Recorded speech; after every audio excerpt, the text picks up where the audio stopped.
रहे हैं ADG Dinesh MN press conference कर रहे हैं, सुनते हैं। उनको पकड़ने के लिए एजीटीएफ लगातार कार्रवाई कर रही है। स्टेट पुलिस के साथ मिलके, एसओजी के साथ मिलके, जयपुर पुलिस कमिश्नरेट के साथ मिलके। उसमें इनका एक डायरेक्टली कभी कॉल नहीं करते, एक डब्बा कॉलिंग करते हैं। इनके पहले एक अमरजीत विश्नोई होता था डब्बा कॉलिंग करने के लिए। उसको पिछले जुलाई में हमारी सूचना पर, राजस्थान पुलिस की सूचना पर इटली में त्रपानी में पकड़ा गया था। और उसके बाद उसकी वाइफ है, वो भी राजू टेट केस में वांटेड थी, वो भी पकड़ी गई। उनको लाने के लिए एक्स्ट्रेडिशन की प्रोसेस चल रहा है। सो आदित्य जैन ये कुचामन सिटी का रहने वाला है। पिछले जनवरी में दुबई गया है।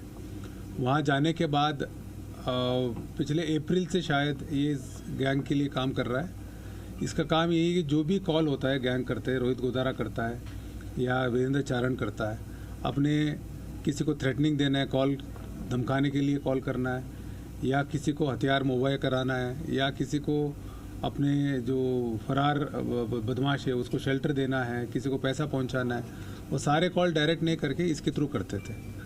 तो इसकी हम लगातार फॉलो कर रहे थे। और हमारी टीम के जैसे जयपुर सिटी पुलिस कमिश्नरेट की मनीष शर्मा इंस्पेक्टर है, उसने पहले बताया कि साहब इस तरह से ये अमरजीत विश्नोई के बाद ये नया चालू हुआ है डब्बा कॉलिंग देने वाला। एक तरह से कंट्रोल रूम बन जाता है, एक कॉल इनके तो इसको सबसे ज़्यादा पूरी जानकारी भी रहती है गैंग कैसे काम कर रहे हैं। उसके बाद हम लोगों ने इसकी पता किया। हमारी जो टीम है पूरी, योगेश यादव साहब है, डीआईजी साहब है, नरोत्तम वर्मा है, एडिशनल एसपी सिद्धांत शर्मा है, और सुनील जांगिड है, मनीष है, और हमारे रविंद्र प्रताप है।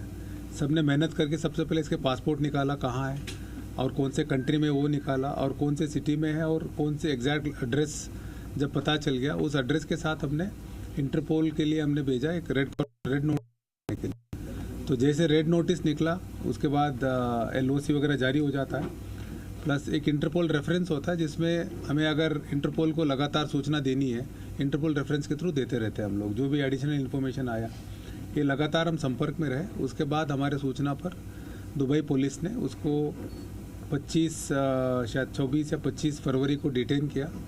सूचना ये थी कि उस टाइम शायद ये भी पता चला इस इंट्रोगेशन में ये वहाँ से आर्मेनिया जाने के लिए कोशिश कर रहा था। तो उसके बाद उन्होंने अपने जो लीगल प्रोसीजर है उसके थ्रू हमें इन्फॉर्म किया। हमें इन्फॉर्म करने के बाद सीबीआई के थ्रू इन्फॉर्म किया हमें। जब क्योंकि ऑफिशियली इसको लेके आना था तो हमारी टीम को ऑफिशियल परमिशन की ज़रूरत थी। तो सेंट्रल गवर्नमेंट एमईए से भी परमिशन मिलता है और स्टेट गवर्नमेंट से भी परमिशन मिलता है। और सेंट्रल गवर्नमेंट और स्टेट गवर्नमेंट से हमें बहुत जल्दी, मतलब एक दिन में परमिशंस मिल गए सारे। तो इसलिए टीम सिद्धांत शर्मा के नेतृत्व में हमारे सुनील जांगिड इंस्पेक्टर और वीरेंद्र प्रताप इंस्पेक्टर और रमेश हेड कांस्टेबल, ये लोग गए और इनको वहाँ की जो दुबई पुलिस से, दुबई की जो सिक्योरिटी एजेंसी से उनके संपर्क किया। उसके बाद सब प्रोसीजर कंप्लीट होने के बाद कल उनको लेके आए हैं। इसमें सर ये बताया जा रहा है कि इसके जितने भी तमाम कॉल्स, ऑलमोस्ट 100% जो कॉल्स होते थे वो यही संभालता था। तो क्या ये पूरा डेटा अभी तक सामने आया है कि ये अब तक कितने लोगों को थ्रेट दे चुका था या देने वाला था, क्या इनकी प्लानिंग में रहता था पूरे देश भर में, क्योंकि इनका अलग अलग नेटवर्क रहता है? और किस टाइप का कॉल करता था? मतलब डब्बा कॉल में वाज ही डूइंग एक्सटॉर्शन और इवन अदर लॉजिस्टिक्स?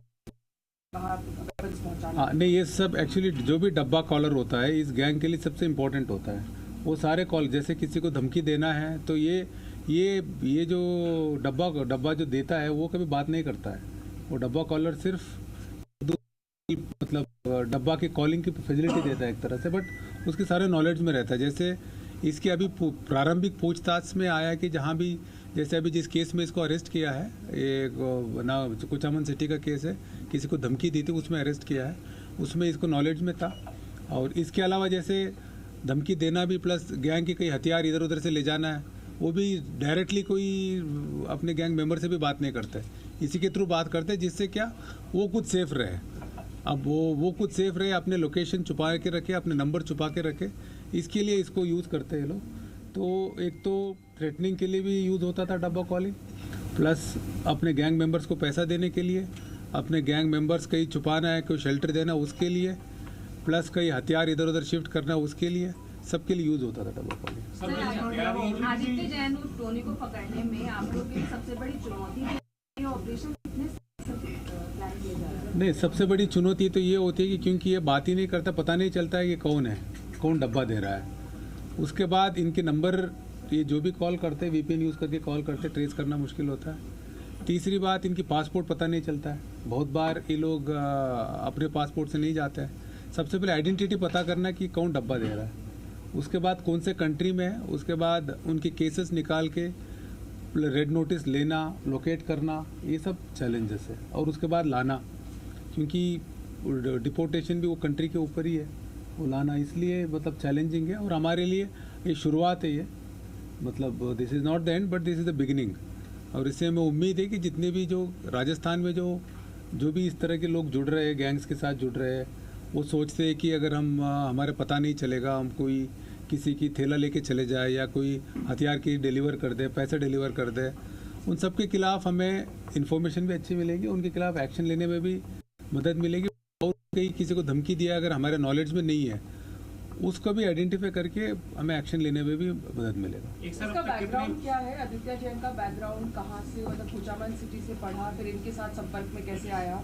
ये इसका बैकग्राउंड